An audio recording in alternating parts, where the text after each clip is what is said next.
So now we're doing 1.3 reaction of the hydrocarbons. You know the hydrocarbons reacting with oxygen. Hydrocarbon is, of course, combination of the C and H. Anything as carbon and hydrogen give you the carbon monoxide and water, and then you can balance it. Now let's just look at this reaction.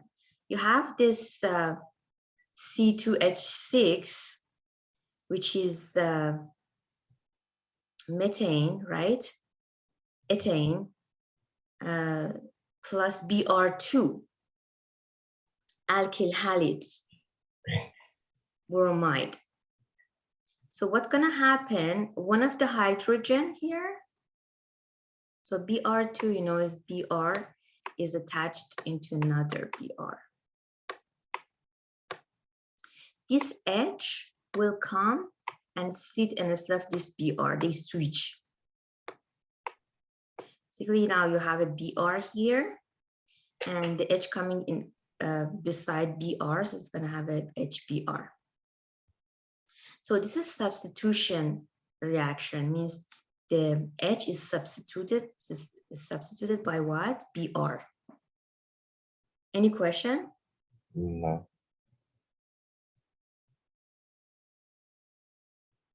Now here is another reaction. The previous product we have here, we wanna add another bromide into it. What's gonna happen? This H here and one of the Br will be substituted by one of these Br. So they switch, right? That's why you have Br, Br, and here.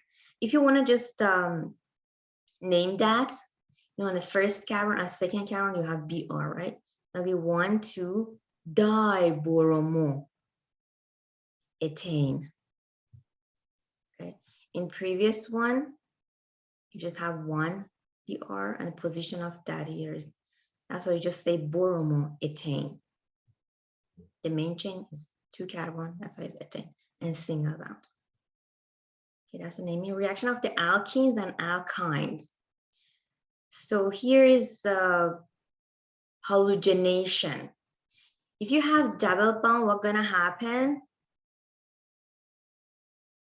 This double bond will break. If this double bond is breaking, means the C here and C need something to bound with. So you have 2 Br here. So if one of the Br comes and share electron with C here, and one of the Br come and share electron with C here. Understand? Yeah. So it's going to be addition because there is no other product. So hydrogenation, when the reaction is between a hydrogen. So you need 2 hydrogen because you want to break these two of this bond. Now see, each of this have to make a bond with another hydrogen. So I need 4 hydrogen. Hydrogen comes here, here, and here. And you have ethane. Question? No. Now, hydrohalogenation. Hydrohalogenation means you have HBr. Again, you have a double bond here. This double bond will break. Now, the C need to have a bond with something. But which one? The H comes here or the H comes here? The one that has more hydrogen, you put H on the one that has more hydrogen. And you put Br on the one that has less hydrogen on the other one. And that's what you have. So the other product could happen. The Br could come here and H could come here, but more dominant product will be the one that I told you. Here is another one. This is H2O. You know, H2O is consistent of the hydrogen and OH, positive ion and negative ion. So when this double bond will break, you need to make a bond with it, right? Now hydrogen comes where? Here, this carbon has 2 hydrogen. This carbon has 1 hydrogen. Of course, the hydrogen comes on a one that has higher number of hydrogen on it. And OH coming here.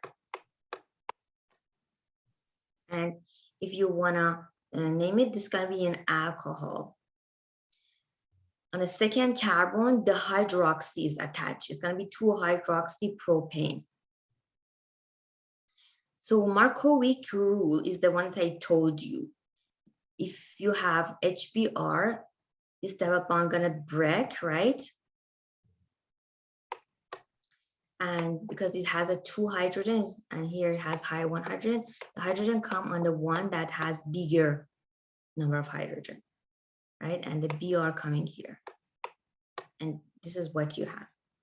Or this gonna happen, the Br could come here and H here, but here is more main product.